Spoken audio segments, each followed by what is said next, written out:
Hello, everybody, and welcome to Taking Control, the ADHD podcast on True Story FM. I'm Pete Wright, and I'm here with Nikki Kinzer. Hello, everyone. Hello, Pete Wright. Hello, Nikki Kinzer. How you feeling this fine Monday? Doing pretty good. Yeah? Yeah.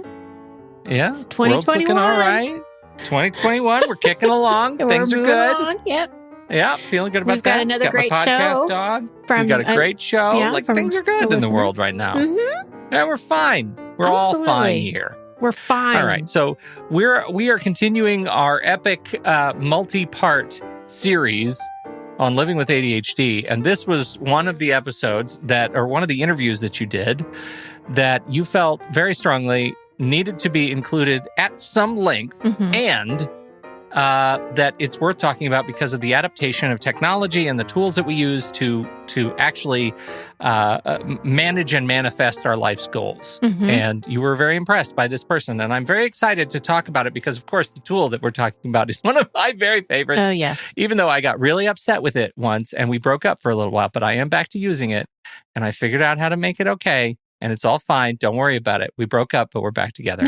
Before we do that, head over to takecontroladhd.com and get to know us a bit better. You can listen to the show right there on the website or subscribe to the mailing list, and we will send you an email each time a new episode is released. Connect with us on Twitter or Facebook at takecontroladhd. And if you want to know what musical Pete was a featured guest star in high school, and maybe even hear some singing, you should check out patreon.com/the ADHD podcast. Why are those things related? That is a great question.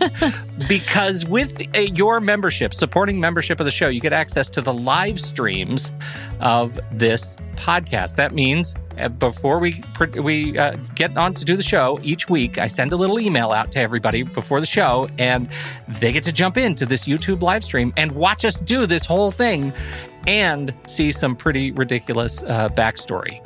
It's all about the backstory.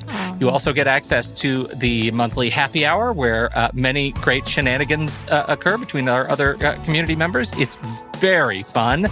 And of course, you get access to the online, very special double secret, triple secret, nay, quadruple secret members only Discord channels. You become a patron and the Discord channels magically appear in the Discord community. You can jump in and interact with all these fantastic supporters. Patreon.com/the ADHD podcast to learn more. Thank you for your support. Nikki, let's talk about Study Hall. Yes, which is also a benefit to the Supreme members of That's right. Patreon. So I'll talk about that in a That's minute. right. But yes, Study Hall. So our next set of sessions is coming up. And when I do that, I offer a little break in price. So typically the study halls are $10 a week. If you would like to get this break in price, then you get 10 weeks of the study hall, which is the full session, for the price of 8 weeks. So instead of paying $100 for 10 weeks, you're only paying $80 for 10 weeks. However, if you become a Patreon Supreme member at $10 a month, you get these study halls for free.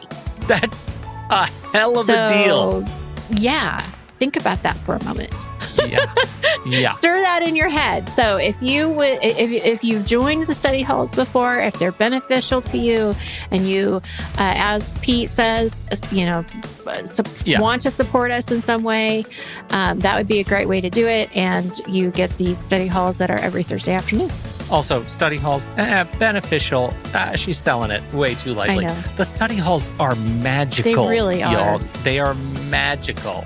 And I got to tell you, last Thursday, I didn't want to do study hall.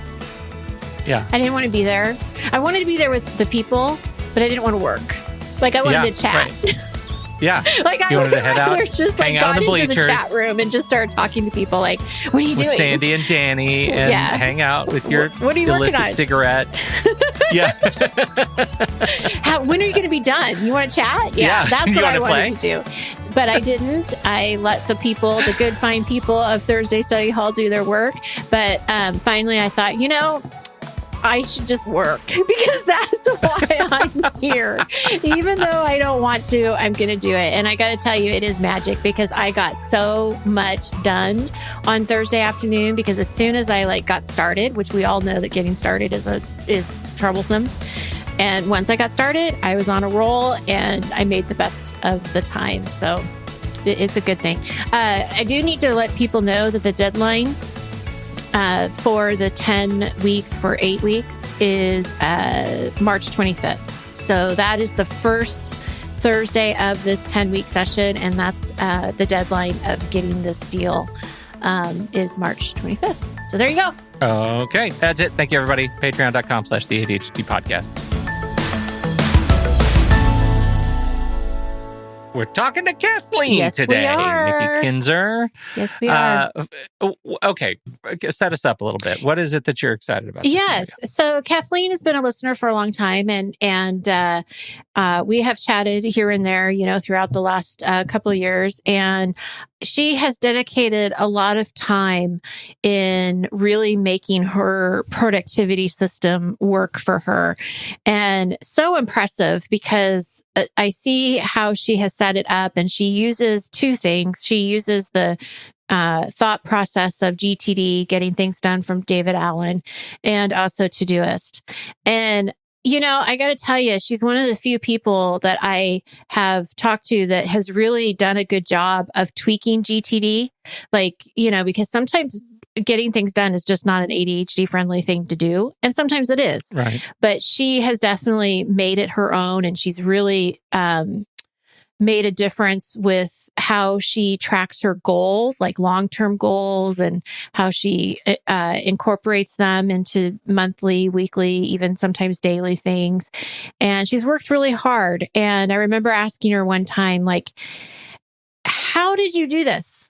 How did you make this work? Because, people struggle. And when she was talking to me about this, she already had a lot of this already set up. So this wasn't something that I helped her do. She had this. And so this is a little bit of what she's going to talk about today is how she did it, what her thought process were and what got her through. And I hope everybody enjoys it.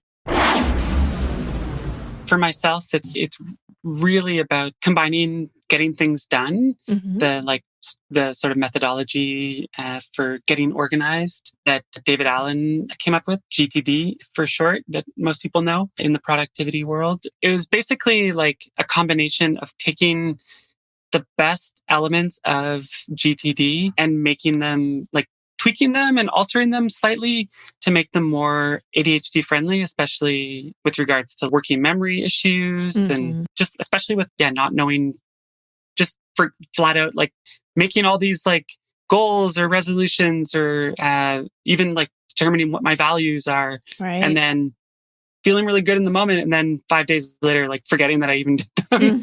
And I'm oh yeah, that goal thing. So easy to forget. Yeah. Yeah. So basically what I've done is take the best elements of GTD, tweak them to a more ADHD friendly version, and then actually implemented them or have been in the process of implementing them and trying to develop a habit around them with a task management program. And there's lots of different ones out there. Some people use Things, some people use Trello, some people actually use Evernote as a task management thing. I use Todoist. Oh, Pete will be happy about that. Yeah. Just I don't know. I just tried out a whole bunch of them. And that one resonated with you. And that one resonated with me. It's really important that people understand that you want to look at them, but you want to see what really resonates with you. And that's where you were with the Todoist. Yeah. Todoist just felt really intuitive and really simple. And even for a while, I was using the free version because with all these programs, there's the free version where you don't get all the bells and whistles, but then there's also the level up premium subscription or whatever. And even with just the free, what I found was with Todoist, even the free version of it was just out of the box, you could just start using it and you just learned as you went or whatever, as opposed to some other systems and tools like apps and whatnot, or even certain types of planners. You have to almost learn before you actually do. Mm-hmm. This was like, Todoist is more like learn by doing. Oh, yes. Yeah. Yes. So why don't you tell us a little bit about the process of getting Todoist to work for you? Because that's a big problem for a lot of people. They will start and then they don't, something happens or they don't keep it up and then they just let it go. And you've been using Todoist for a long time and it's definitely working. And I'm just really curious, like, how does somebody get over that hump of the challenges to actually continuing to make it work and make those tweaks? It might sound like a slight aside, but it's actually not. It's totally related because ADHD. Yes. But like one of the things that I really value in my life, like one of the values that I try to live my life by is simultaneous, like kind of mindfulness, which like meaning present moment awareness, non-judgmental kindness, those aspects too. And so I try to apply mindfulness as much as possible to various aspects of my life, like whether it be my productivity habits or just my own history or all different aspects of my life. And one of the big keys like about mindfulness is that, the classic meditation instructions are sit down, follow your breath or follow sound or whatever. And when you get distracted, not if you get distracted, when you get distracted, notice it, non-judgmentally label it, and then come back to what you're doing. And that's like the basics for meditation, mindfulness meditation instructions. I basically take that and apply it to my life where I'll be, even now when I'm like, it's been a couple of years that I've been using to do this on an almost daily basis. Things will get busy. I'll just forget. I'll forget to open the app for a couple days on end. Things will back up a bit.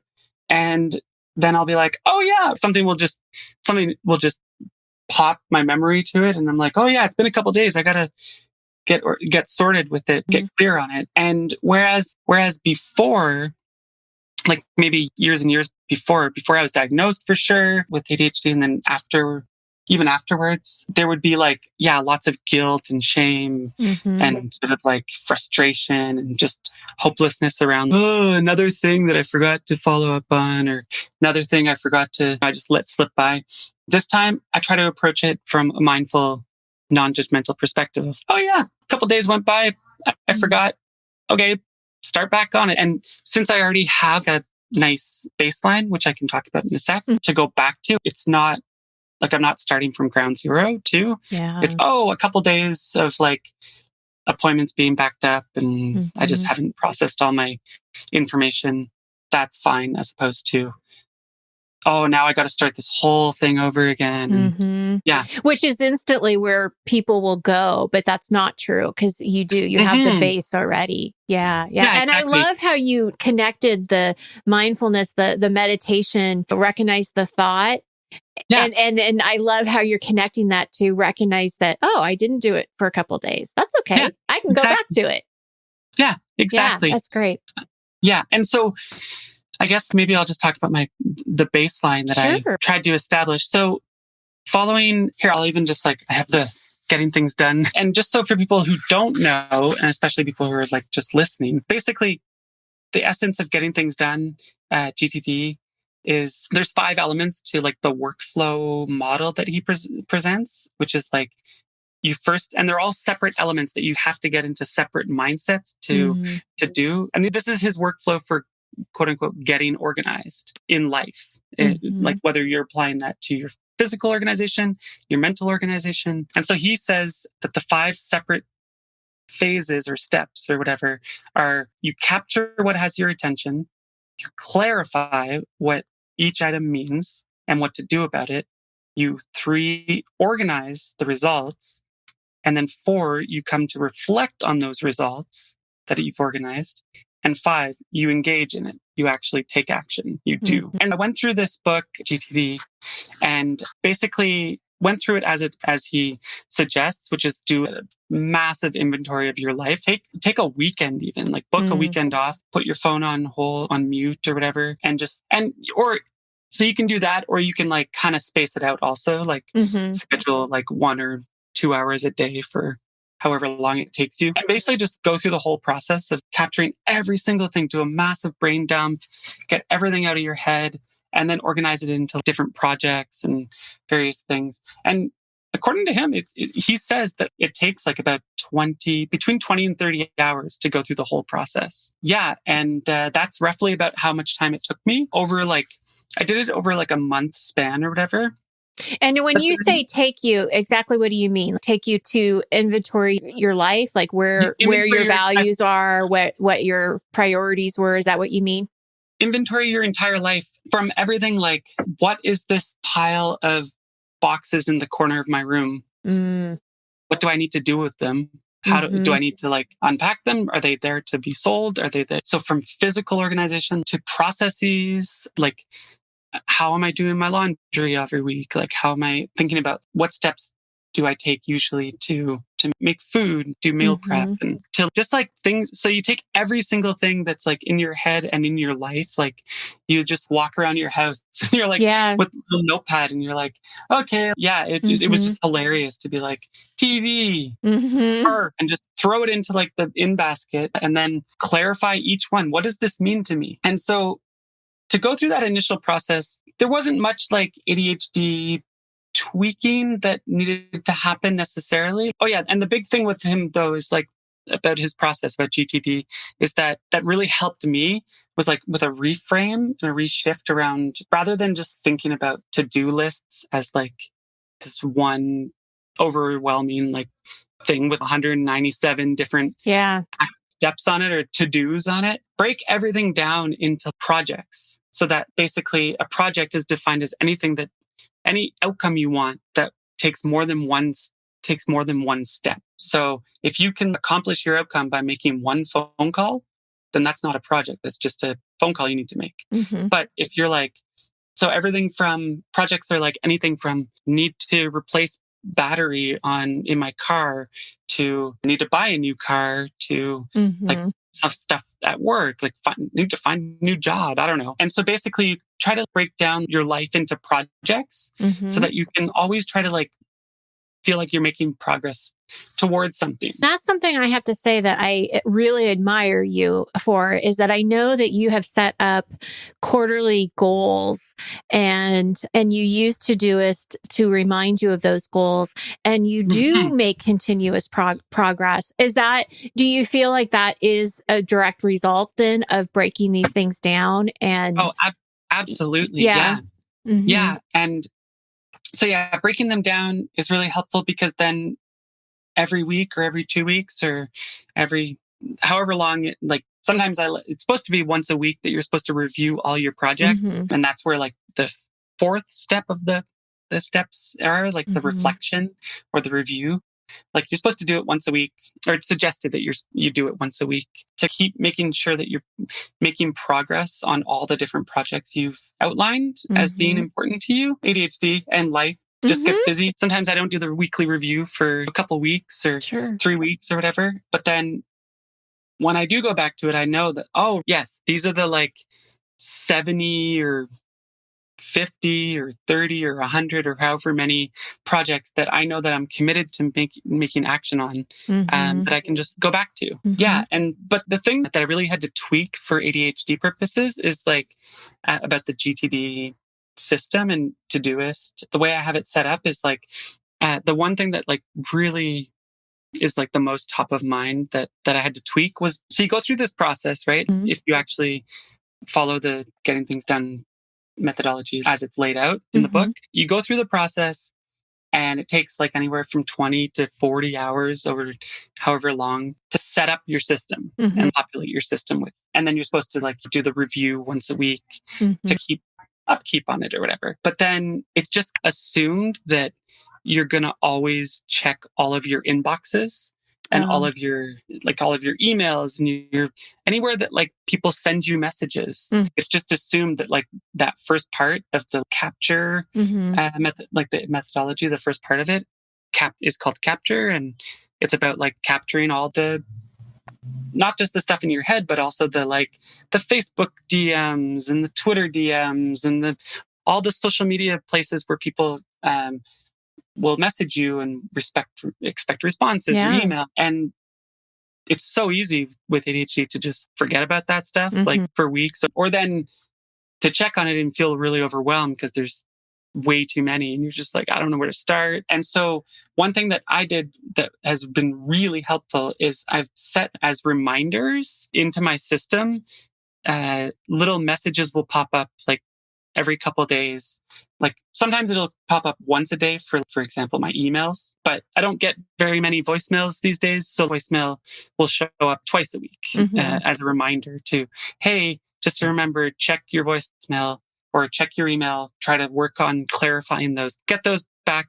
So the ultimate goal is to try to get all of your inboxes, places where stuff that might have your attention shows up, back to zero at, inbox zero concept as often as possible. And so I'll have I have various filters within my email, even for different organizations that I'm a part of, that I volunteer with, like that have different threads going on. In my Todoist, every day it'll be like, check general email filter. That's every day. And clarify the emails. And then once every couple days, it'll be like, check I'm on a housing board and board of directors. And so it's check the email that has that filter. Yeah. And so then it just basically is, so it's always reminding me to clear out my inboxes. Like, I don't necessarily always do it when I see reminders, but at least the reminder's there. Right. And even things like, because I was finding, for example, and I'm always tweaking it, right? Yeah. Like whenever something comes up, basically I've taken the sort of simultaneous like GTD and Todoist systems and apps or whatever. I've taken them, they've helped me get away from like the negative mindset of when something messes up, like my ADHD, when my ADHD wins, right. like I miss an appointment or I'm late to something or I don't get back to someone on something in quick enough time. Whereas like in the past, like in 5-10 years ago, I would have just like, someone would message me being like, oh, I invited you to this event and you didn't come to it. And then I would feel bad for like days. I'd let it drag down my mood for days and get down on myself about, oh, I'm always disappointing people and blah, blah, blah.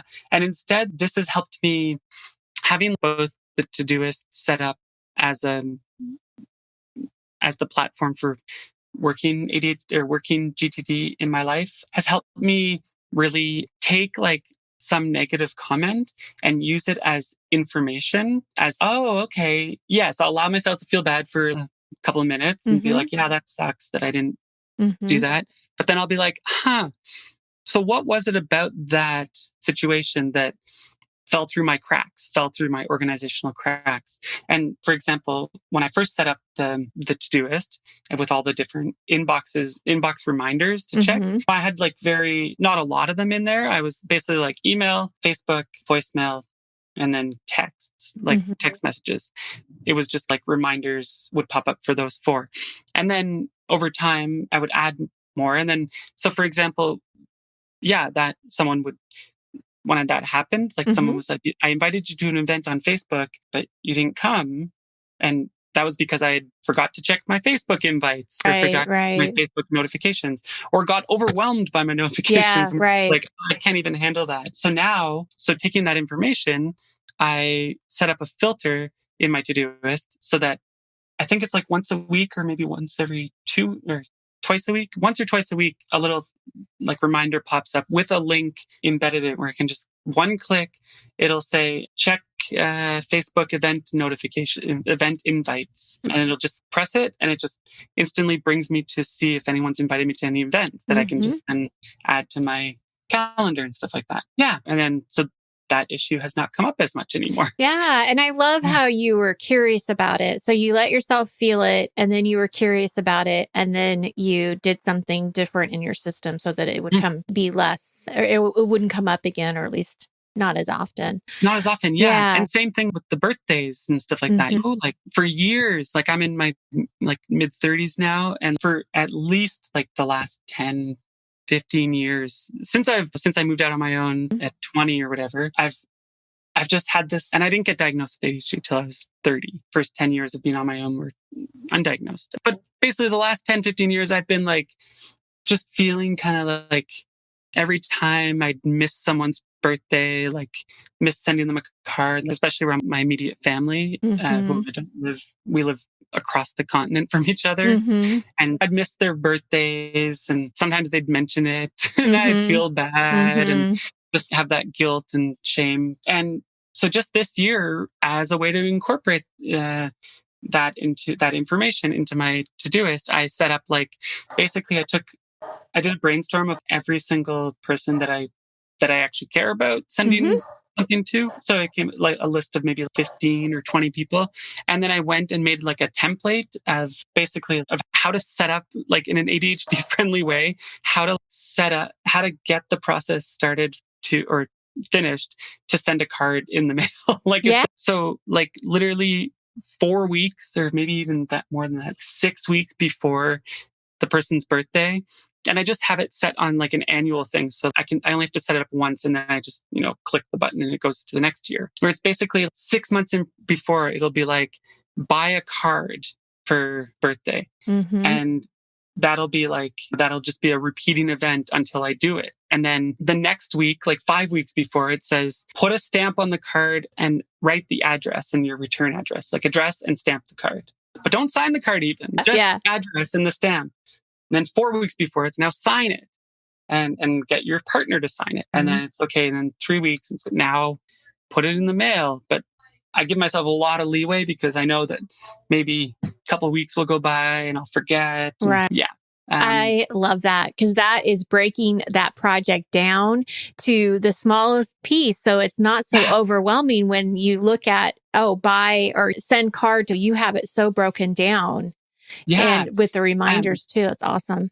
So part of the GTD is also that's really good to state is that a big component of it is like making sure that you have distinguishing between actions that need tasks or to-do items that are actionable, like things that you can physically or visibly, tangibly take action on, and to-do list items that are more reference, more, I would like to have this around, but there's no action I need to take on it. That's the big distinction. So as a part of setting up the process, I set up a really nice reference file, both digitally in Evernote and physically, in a little hanging file folder or whatever. And that's a really good distinction to know, that my Todoist is used for goals, projects, things that have actual tangible outcomes. Yeah. And the Evernote is reference. It's stuff that's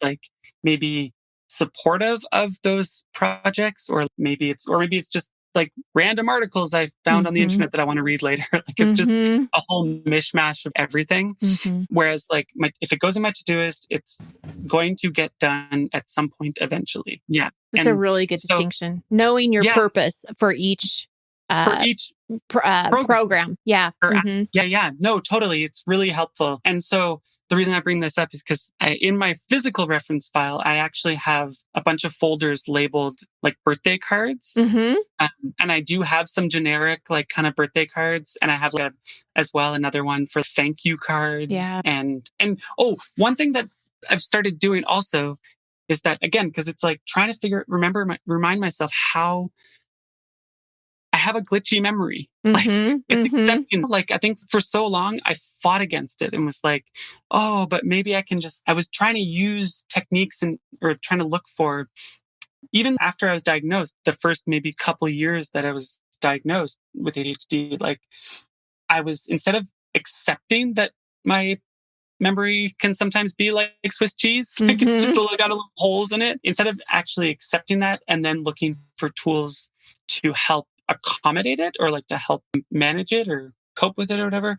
I was trying to find tools that would help me solve it. And so having acceptance of that has been really helpful, because then I can just make the tools and make the shifts and the changes that need to be for my brain. It doesn't have to be a one size fits all kind of thing. And so I'll just say also about one thing that really helped commit me to the Todoist was and continue this process is when I decided to do the upgrade. Because I used the free one for a while, like maybe a few months or whatever, the free version. And then I upgraded to pay like a monthly fee. So it would came out like $6 or whatever, $4 every month. And that was like just to explore it and be like, okay, what are the other options that come with it? And still, I felt a little bit like not sure, doubting myself a little bit whether I would actually continue with this, blah, blah, blah. And then when I finally did decide, okay, no, I think this is the right program for me, and made the purchase of, instead of renewing every month, it renewed like once a year or whatever. And so I had to invest, like, instead of like just little $4 here every month, it was now like $50 or whatever at once. That was like a way of acknowledging myself. Okay, I'm taking this seriously. And there's been challenges with it, with both using like with both Todoist and getting things done together. There's been times, it's been like about a year now that I've been like really committed to it. And there's been times over that year where I've been like, oh, maybe I should try something else. And maybe I need to like switch and try Stephen Covey's thing instead, or need to try some other technique or whatever. What's really helped me has been to like just acknowledge that it's as much about its habit. It's forming a habit around this stuff. And so that like habits take time to form, and like procedures take time to get into. And it makes way more sense to just keep trying to truck on with it, especially after I've made the investment. Start all over. Than trying to start all over. Yeah. Because the starting all over is fun and exciting. And that's what gives you the brain, like the dopamine. Oh, maybe I can transfer all the things I've already populated all my Todoist with. I can transfer them over to Trello, or I can give up on this getting things done thing and try the 7 habits thing instead.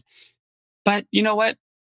Maybe I can try that in a couple of years. Right. It doesn't all have to happen right now. Yeah, give it some time. Yeah. One final thing I'll say about this is another sort of like, clearly I'm very influenced by mindfulness, and I meditate as often as possible. I was about to say daily meditation, but I'm like, no, I don't really do that. Yeah, as often as I can. But one of my favorite quotes that comes from like the Buddhist and meditation world that I like have applied to a lot of different areas of my life comes from the Dalai Lama, where he was asked once, like, what's like by a cheesy talk show interviewer with like, what's one of the quickest ways to get to enlightenment or whatever? And he was like, let's see, if you believe in rebirth, I'm in like my whatever incarnation, and I'm also 70 and I still haven't achieved it. It takes a long time. And then the advice he gave was the thing that I really stuck with me. He's like, how about this? How about you commit to a practice? And he was talking about meditation in this case, but it could be any other practice. He's like, how about you commit to a practice and try it out and try it daily as much as you can and blah, blah, blah. And then maybe once a decade, you can check in on yourself and ask yourself, is this practice still working for me? Is it making me happier? Am I like being kinder to people? Am I blah, blah, blah? Is it making my life easier, smoother? And so I've taken a bit of a similar, with a great result, of course, but similar approach where it's, okay, no, how about I just commit to this for a while and reassess? So I actually, in my Todoist, I have a thing that I have a reminder that will pop up sometime in 2023, I think, or something like that. Hey, is this GTD and Todoist thing still working for you? Yeah, like maybe check in. Yeah. Oh, that's fantastic. Thank you so much, Kathleen, for sharing your process, how you got to it, the good, the bad, the challenges, and how you overcame them. And I love the curiosity mindset and the mindfulness and resilience too. Yeah, that was that's the word that I forgot to mention, was curiosity. That's a big component of mindfulness. Absolutely. It's like curiosity, openness. Yeah. Anyway, cool. So, Pete, what do you think? Well, I love it. And there are a couple of things I was thinking about as we were listening to that. And I think the first one is that I love the most.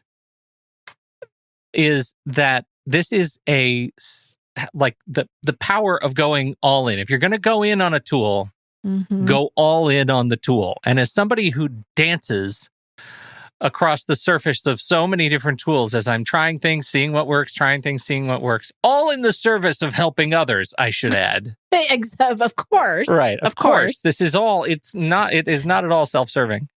Or a dopamine hit. Or a dopamine hit. No, it is for the good of the people. But as a result of doing that, sometimes I get sort of lost a little bit in where all the data goes, right? It's everywhere. It's in all the places. And this is really the value of remembering to go all in. Like if you really want to figure out if it works, you have to stop playing. You have to get serious and get the work done. And there are a couple of tools in my life that I feel like I have done that.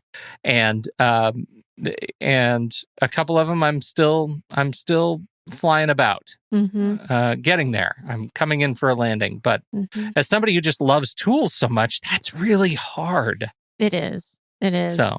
Well, and I give her a lot of credit for being all in and really, when she was talking about how she missed the Facebook invite and she felt bad about it for a little while. And then just the change of mindset of how did it happen?